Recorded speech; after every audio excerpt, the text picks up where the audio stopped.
A los inicios del siglo XXI, en Colombia sucedieron eventos claves, como el movimiento de la Séptima Papeleta. El 11 de marzo de 1990 fue un grito de la sociedad, impulsada por el movimiento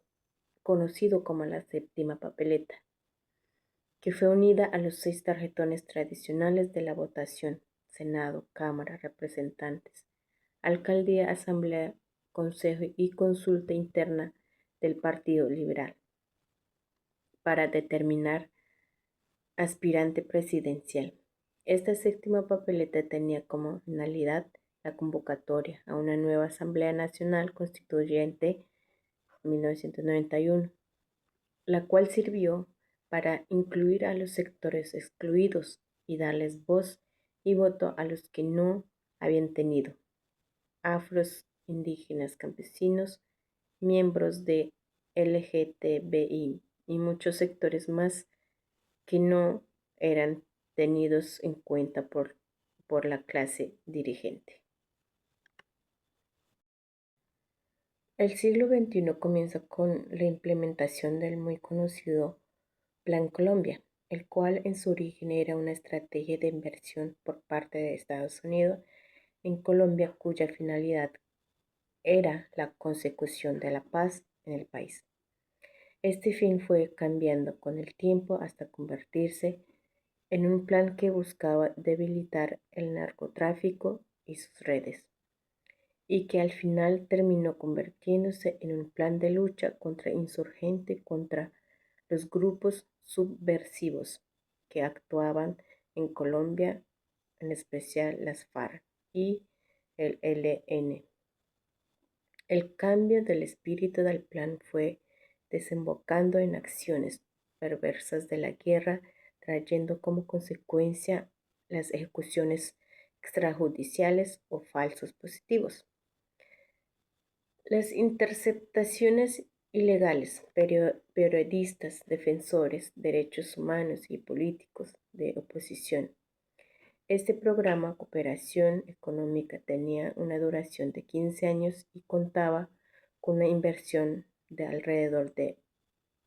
1.300 millones de dólares. Este respaldo económico, político y militar de USA a Colombia permitió que el presidente Álvaro Uribe Vélez, 2002-2006, y con el pretexto de brindar seguridad a los colombianos, fuera la base para implementar la política de seguridad democrática, lo que ocasionó una profundización del conflicto armado y su degradación, ocasionando las masacres y los conocidos falsos positivos. Las interceptaciones a políticos, periodistas y defensores de derechos humanos, lo cual inflamaron las cifras de resultados de los operativos militares. A este programa se le sumaron los procesos de paz de los grupos paramilitares, que en muchos casos no fueron reales ni garantizaban justicia, verdad y reparación de las víctimas. La imposibilidad de hacer un seguimiento serio a esta desmovilización permitió que muchas AOC no se desmovilizaron, quedando grupos sin una unidad, ya que los grandes jefes paramilitares fueron extraditados a los Estados Unidos. La implementación de esta política dio una sensación de seguridad a los colombianos y permitió algo que no estaba permitido en la Constitución del 91, y fue la reelección del presidente Uribe Vélez y luego de Juan Manuel Santos. En este periodo también se firmaron varios tratos de libre comercio, LTC, que dejaron en desventaja a los productores industriales nacionales, ocasionando una sustancia pérdida de empleos y pérdidas en la capacidad adquisitiva por parte de la población. Con Juan Manuel Santos llegó el acuerdo de paz con las FARC, después de 4 años de diálogo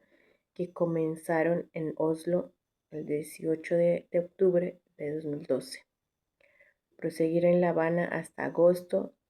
del 2016, donde se firmó dicho acuerdo después de una discusión de muchos actores nacionales e internacionales. Este acuerdo fue sometido a un referendo que terminó perdiendo el sí frente al no de los que no estuvieron de acuerdo con este proceso de diálogo para terminar un conflicto que duró más de 50 años. La implementación de este acuerdo, a raíz del no, ha tenido muchos tropiezos en su implementación,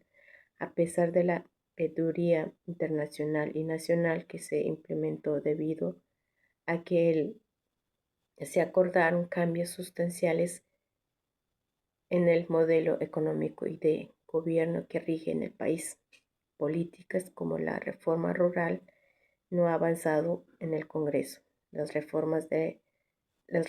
a la salud y otras reformas han tenido una gran oposición en el Congreso, la cual es vía para su aprobación. Al dejar los territorios vacíos por parte de las FARC, estos fueron tomados por las disidencias tanto venidas de la desmovilización de los paramilitares como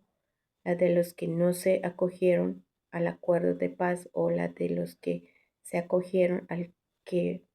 ver que no tenía garantías. Volvieron a empuñar las armas y muchas bandas de narcotraficantes, ya que el Estado no hizo presencia en esta zona. A pesar de todos los obstáculos, este gobierno y los garantes internacionales han realizado acciones que fueron acordadas por parte, y es así como la Unión Europea financió proyectos de gobernanza territorial con el sentido público en 2016 y 2019. 9 municipios de Meta y Nariño en Federación Colombiana de Municipios y el Fondo de Naciones Unidas para la Población y diferentes participantes locales, proyectos en el que coordine las tareas relativas a construcción de paz. La reforma rural integral propone un cambio en la tendencia de la tierra, ya que este es uno de los efectos del conflicto armado, por eso su implementación podría garantizar acceso a la tierra. Quienes fueron despojados de esta por parte de los grupos armados y que hoy reposan en manos de empresas, grupos económicos y religiosos y políticos de las regiones, quienes la adquirieron a bajo costo o de manera fraudulenta. La sostenibilidad de la paz busca ampliar el bienestar a los habitantes rurales, unificar regiones y desarrollo social, económico, proveniendo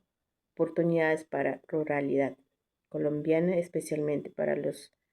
poblaciones afectadas del conflicto armado y la pobreza.